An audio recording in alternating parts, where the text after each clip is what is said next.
السلام عليكم ورحمة الله وبركاته نحمده ونصلي على رسوله الكريم قال الله تعالى في القرآن العظيم أعوذ بالله من الشيطان الرجيم بسم الله الرحمن الرحيم واعتصموا بحبل الله جميعا ولا تفرقوا صدق الله المولانا العظيم وصدق رسوله النبي الكريم সুপ্রিয় দর্শক মণ্ডলী মহান আল্লাহ তাআলার শুকরিয়া আদায় করে পবিত্র কালামে পাকের তেলাওয়াতের মাধ্যমে আজকের এই সুন্দর আয়োজন আমরা শুরু করতে যাচ্ছি। আল্লাহ রাব্বুল কারীম আমাদেরকে পবিত্র কোরআনের আলোচ্য আয়াতে জানিয়ে দিয়েছেন যে একতা বোধ মুসলিম জাতির জন্য মুসলিম উম্মাহের জন্য অনন্য এক বৈশিষ্ট্য, একাত্ম থাকা, একমতে থাকা, একমত পোষণ করা।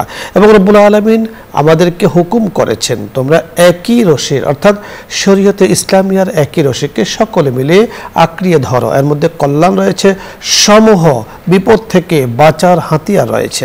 আল্লাহ রাব্বুল কারীম আজকের আলোচ্য বিষয় নিয়ে আমাদেরকে কথা বলার তৌফিক দান করুন, আপনাদেরকে অনুষ্ঠানের সাথে যুক্ত থাকা তৌফিক দান করুন। আলোচ্য বিষয় নিয়ে কথা বলবেন বিশিষ্ট ইসলামী চিন্তাবিদ, মিডিয়া আলোচক, লেখক ও গবেষক শেখ মুফতি রুহুল আমিন কাসেমি, খতিব, কাউলার বাজার, জামি মসজিদ, উত্তরখান, ঢাকা। সাথে আছে আমজাদ হোসেন রাহমাতুল্লাহ। ওয়া আলাইকুম আসসালাম ওয়া রাহমাতুল্লাহ। মুহতারাম, কেমন আছেন? আলহামদুলিল্লাহ ভালো, আপনি কেমন আছেন? আলহামদুলিল্লাহ, আল্লাহ তাআলা ভালো রেখেছেন। আমরা আজকে শেখের কাছে যে বিষয় জানবো, আপনি মাশাআল্লাহ ইসলামিক স্কলার, হাদিসের খেদমত করেন, বিভিন্ন বিষয় নিয়ে আপনি গবেষণা করেন। আপনার কাছে জানবো যে মুসলিম উম্মাহের ঐক্যের যে প্রয়োজনীয়তা কত জরুরি, এবং আমরা ইতিহাসে দেখেছি মুসলিম উম্মাহের ঐক্যের মাধ্যমে অনেক বড় বড় কাজ সমাধান হয়েছে, যেটা অনৈক্যের কারণে সেটা হয় না। তো একতাবোধ মুসলিম জাতি বলুন, মুসলিম উম্মাহে বলুন, তাদের অনন্য এক বৈশিষ্ট্য, এটা থাকা দরকার। এই একতাবোধের উপরে আমরা কিভাবে অটল অবিচল থাকতে পারি, আপনার কাছে এই সম্পর্কে শুনবো।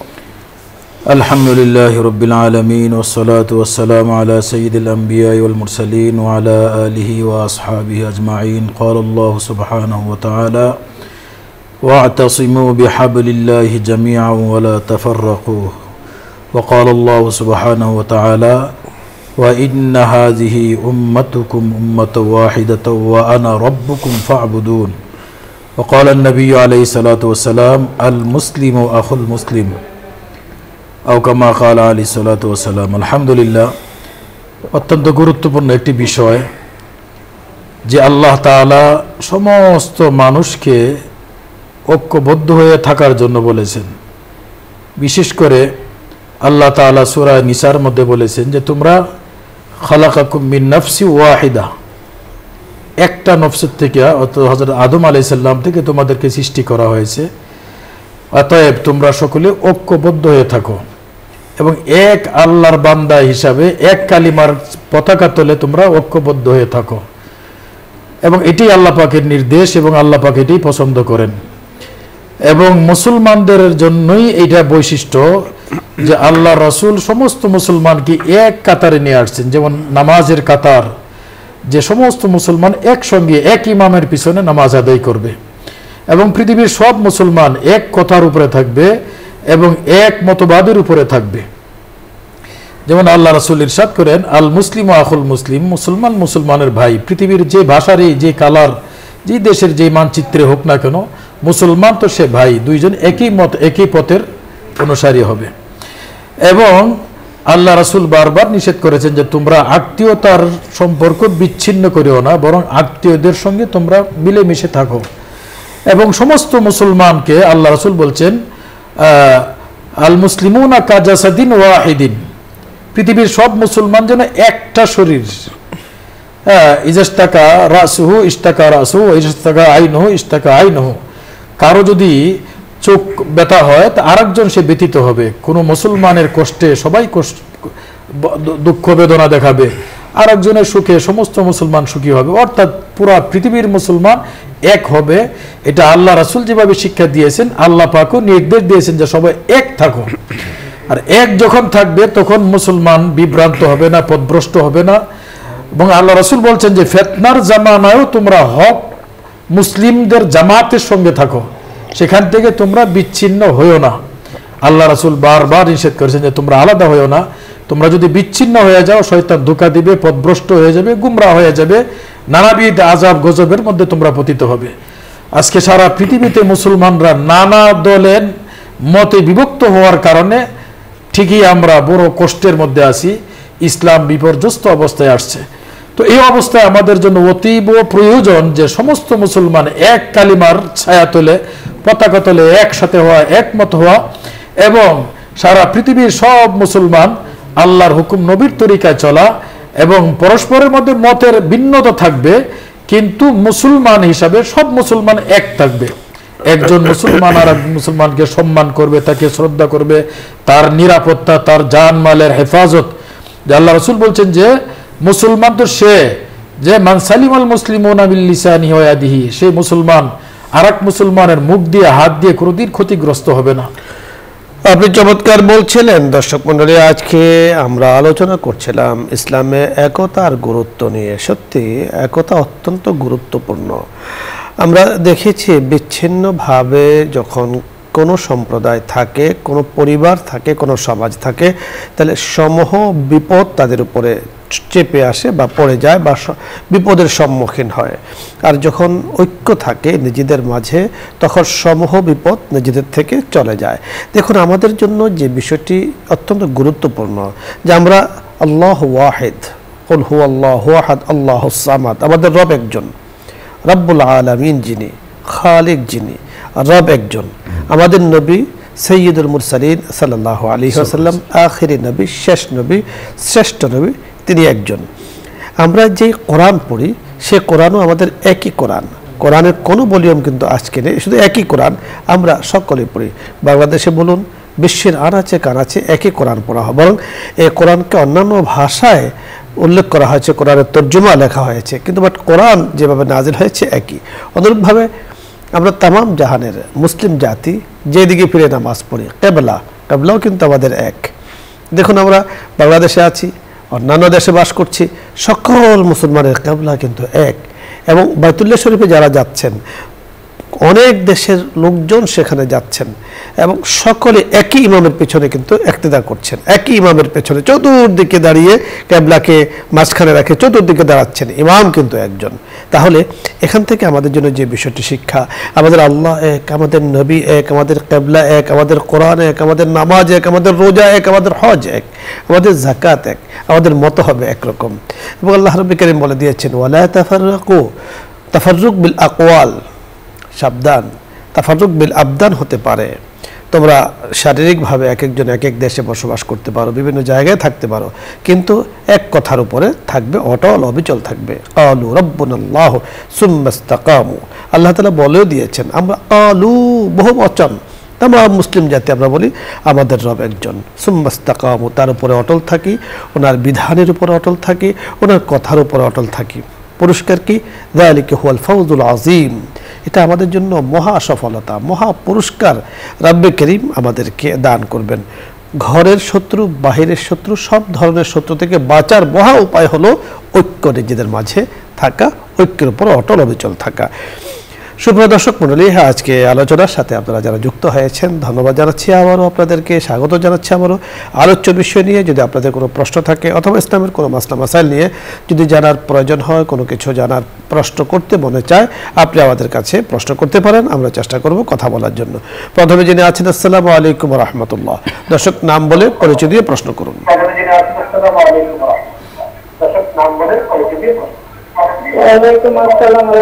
টিভির ভলিউম কমিয়ে কথা বলুন। জি বলুন।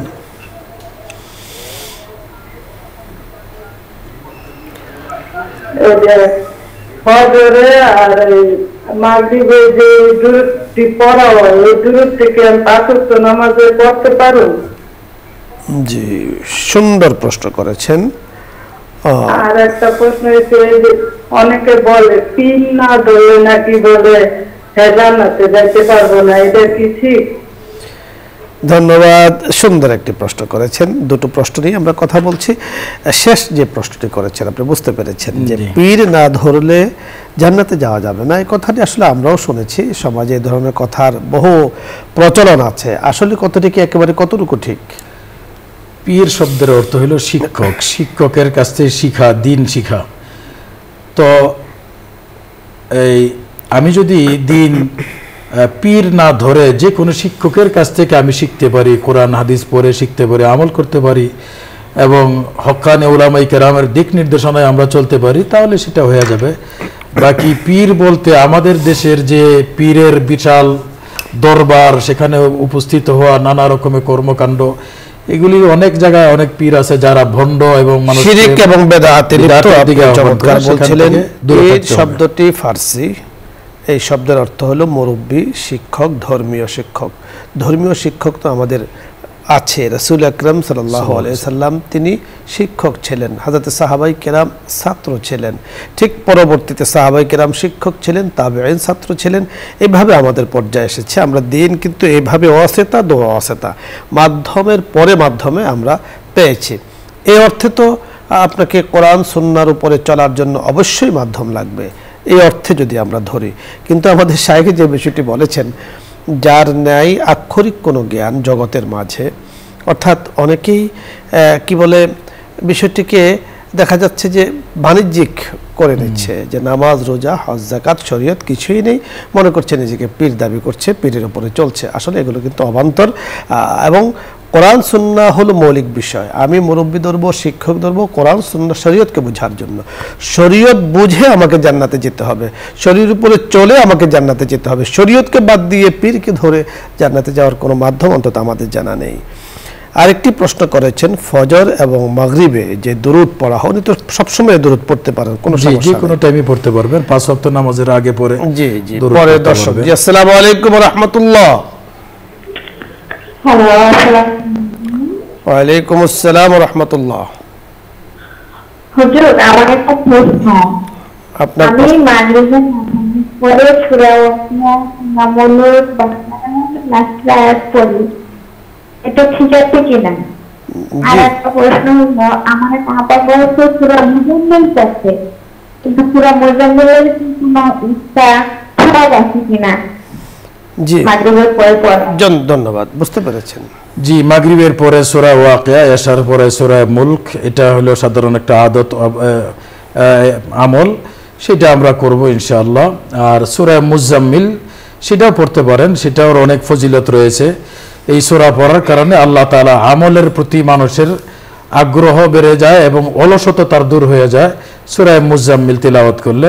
এই জন্য যে কোনো একটা সময় এটা পড়া যেতে পারে ইনশাআল্লাহ। পরে দর্শক জি, আসসালামু আলাইকুম ওয়া রাহমাতুল্লাহ। ওয়ালাইকুম আসসালাম। ওয়ালাইকুম আসসালাম। জি, আপনি প্রশ্ন করুন। আমার একটা প্রশ্ন।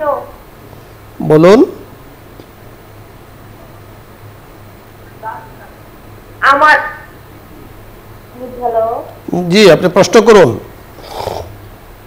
এই যে আমার ভাইয়ের কিছু যখন জন্ম হয়েছিল, তার আগে আমার আম্মু নিয়ত করছিল যে তার যদি একটা ছেলে সন্তান হয় তাহলে। জি বলুন। তাহলে আমার এক জুম্মা মুসুলি খাওয়াবে। এখন এটা বলছিল যে বাড়িতে করবে, মানে দেশের বাড়িতে। এখন কি এটা থাকা করতে পারবে? জি, বুঝতে পেরেছি, ধন্যবাদ, বুঝতে পেরেছেন। জি জি, যেহেতু মান্নত করেছে, মান্নত যদি হয় তাহলে সেটার মান্নতের আদায় করে দেওয়াটা ওয়াজিব হয়ে যায়, তো সেটা আদায় করে দিতে হবে। সেটা আপনি গ্রামেও করতে পারেন, এখানেও যদি সম্ভব হয় তাহলে এখানেও করতে পারবেন, কোনো সমস্যা নেই। ঢাকাতেও করতে পারেন, গ্রামেও করতে পারেন, আপনার সুবিধা যেখানে হয়, কোনো সমস্যা নেই। পরের দর্শক, আসসালামু আলাইকুম। ওয়ালাইকুম সালাম ওয়া রাহমাতুল্লাহি ওয়া বারাকাতুহু। হুজুর, আমি জলন্ধর আসলাম থেকে ইমেল করছিলাম। জি, অনুযায়ী বলুন। হুজুর, যে হুদাইবিয়া সন্ধির আগে আপনার যে হযরত উসমান রাদিয়াল্লাহু আনহু মদিনায় পাঠানো হলো, তো খবর আসলো যে হুজুর উসমান রাদিয়াল্লাহু আনহুকে হত্যা করা হয়েছে। উপস্থিত সাহাবীরা রাসূল সাল্লাল্লাহু আলাইহি ওয়াসাল্লামের হাতে হাত রেখে বায়াত গ্রহণ করলেন যে আল্লাহ রাসূল, আমরা একজন সাহাবা জীবিত থাকা পর্যন্ত আমরা এর প্রতিশোধ না নিয়ে যাবো না।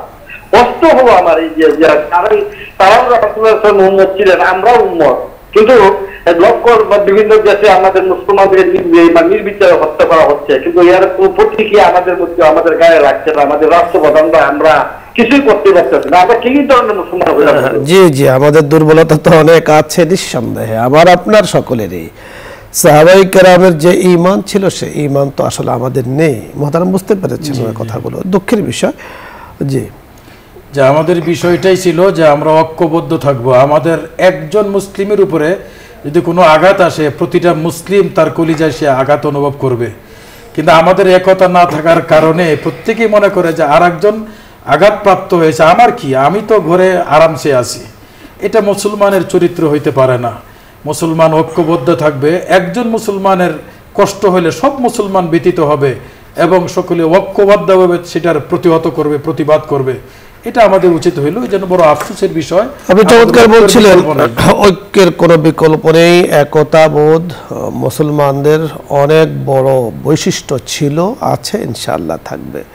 এবং একতা থাকা, একমতে থাকা অত্যন্ত জরুরি। আমরা আমাদের আজকের যে বিষয় নিয়ে আমরা কথা বলছি, যে একতাবোধ, এটা আল্লাহ পাকের হুকুম। তিনি বলেছেন ওয়া তাসিমু, আল্লাহ পাক আমাদেরকে এখতিয়ার দেননি যে তোমরা ইচ্ছা হলে একতা ঐক্য হতে পারো। আল্লাহ তাআলা বলেছেন তোমরা ঐক্য হয়ে থাকো, হুকুম করেছেন। এই হুকুমের বরখেলাপ করলে যা হওয়ার তাই হচ্ছে, তাই হবে। এজন্য আল্লাহ পাকের হুকুম যতক্ষণ পর্যন্ত মানুষ মানবে ততক্ষণ পর্যন্ত মানুষের দাম বেড়ে যাবে, বস্তুর দাম কমে যাবে। আর মানুষ যখন আল্লাহ পাকের হুকুম থেকে দূরে সরতে থাকবে, দিন থেকে দূরে সরতে থাকবে, দিন হুকুম থেকে দূরে সরতে থাকবে, তো মানুষের দাম কমতে থাকবে, বস্তুর দাম বাড়তে থাকবে। এটা বাস্তব। আমরা আগে জমানায় দেখেছি যে জিনিসপত্রের দাম কিন্তু একেবারে নগণ্য ছিল। আর যত দিন যাচ্ছে মানুষ দিন থেকে, ইসলাম থেকে, ইসলামের শরীয়ত থেকে, আল্লাহ পাকের হুকুম থেকে সরে যাচ্ছে, বস্তুর দাম একেবারে খুব দ্রুত বেড়ে যাচ্ছে, মানুষের দাম কমে যাচ্ছে, বরকত উঠে যাচ্ছে। মানুষের হায়াতও বরকত থাকে না, রিজেকও বরকত থাকে না, সময়ও বরকত থাকে না। হ্যাঁ, থাকবে যদি মানুষ আল্লাহ পাক, আমরা সকলেই আল্লাহ পাকের হুকুম পালন করি। আল্লাহ তাআলা আমাদেরকে সেই তৌফিক দান করুন। শাহেদ, ধন্যবাদ আপনাকে। দর্শক মণ্ডলী, আপনাদের সকলকে ধন্যবাদ জানিয়ে আজকের এই সুন্দর আয়োজন আমরা শেষ করতে যাচ্ছি। শেষ করার আগে অবশ্যই বলবো আল্লাহ পাকের হুকুম পালন করি। এর মধ্যে আমাদের জন্য রয়েছে বারাকা, এর মধ্যে আমাদের জন্য রয়েছে মহা সফলতা। আমিন ইয়া রাব্বাল আলামিন। এখনো দোয়া হবে, দরুদ ইস্তেগফার পাঠ করি। اللهم صل على سيدنا ونبينا وشفيعنا وحبيبنا ومولانا محمد صلى الله عليه وعلى آله وأصحابه وبارك وسلم. أستغفر الله ربي من كل ذنب وأتوب إليه. لا حول ولا قوة إلا بالله العلي العظيم. الحمد لله رب العالمين، والصلاة والسلام على سيد الأنبياء والمرسلين وعلى آله وأصحابه أجمعين. ربنا ظلمنا أنفسنا وإن لم تغفر لنا وترحمنا لنكونن من الخاسرين. رب اغفر وارحم وأنت خير الراحمين. يا حي يا قيوم برحمتك نستغيث. يا رب العالمين يا أحكم الحاكمين. يا الله, আজকের যেই বিষয়টা আলোচ্য বিষয় হলো, আয় আল্লাহ, পৃথিবীর সমস্ত মুসলমান ঐক্যবদ্ধ হয়ে থাকবে। আল্লাহ, সেটা তোমার নির্দেশ এবং রাসূলুল্লাহ সাল্লাল্লাহু আলাইহি ওয়াসাল্লাম হাদিসের মধ্যে বলেছেন যে মুসলমান কখনো বিচ্ছিন্ন হইতে পারে না, সব মুসলমান এক। আল্লাহ, এই বিষয়টার উপরে আলোচনা করা হয়েছে। আল্লাহ, মেহেরবানি করে আমাদের সমস্ত মুসলমানকে ঐক্যবদ্ধ হয়ে থাকার তৌফিক নসিব ফরমাও। আজকের এই আয়োজনের সঙ্গে যারা জড়িত আছেন, আয় আল্লাহ, বিশেষ করে নিউজ 24-এর সকল আয় আল্লাহ ব্যক্তিবর্গ যারা আছেন, আল্লাহ সকলের মেহনতকে আল্লাহ কবুল আর মঞ্জুর করে নাও। সারা পৃথিবীতে বাংলা ভাষাভাষী যারা আজকের এই আলোচনা শুনলেন, আয় আল্লাহ, প্রত্যেককে আয় আল্লাহ ঐক্যবদ্ধ হয়ে মুসলিম জামাতের সঙ্গে চলার তৌফিক নসিব ফরমাও। কোরআন হাদিস অনুযায়ী যেন আমরা সবাই চলতে পারি। পৃথিবীর যে ভাষাভাষী যেখানে হই না কেন, আল্লাহ তোমার হুকুম নবীর তরিকায় যেন চলতে পারি, সেই তৌফিক নসিব ফরমাও। আয় আল্লাহ, বিশেষ করে আয় আল্লাহ আমাদের এই অনুষ্ঠানকে তুমি কবুল আর মঞ্জুর করে নাও। এই অনুষ্ঠানের সঙ্গে যারা জড়িত আছেন সবাইকে কবুল আর মঞ্জুর করে নাও। বসুন্ধরা গ্রুপের চেয়ারম্যান সাহেব, আয় আল্লাহ, তার মা বাবা দাদা দাদি বংশের যারা কবরে সবাইকে তুমি মাফ করে দাও। আয় আল্লাহ, তার পরিবারের উপর তুমি খাস রহমত নাজিল ফরমাও। আয় আল্লাহ, এই ধরনের এই আয়োজন আয় আল্লাহ কিয়ামত পর্যন্ত আল্লাহ তুমি কায়েম ও দায়েম ফরমাও। আয় আল্লাহ, এর দ্বারা যেন সবাই উপকৃত হয়, সেই তৌফিক নসিব ফরমাও। وصلى الله على خير خلقه محمد وعلى آله وأصحابه أجمعين برحمتك يا أرحم الراحمين.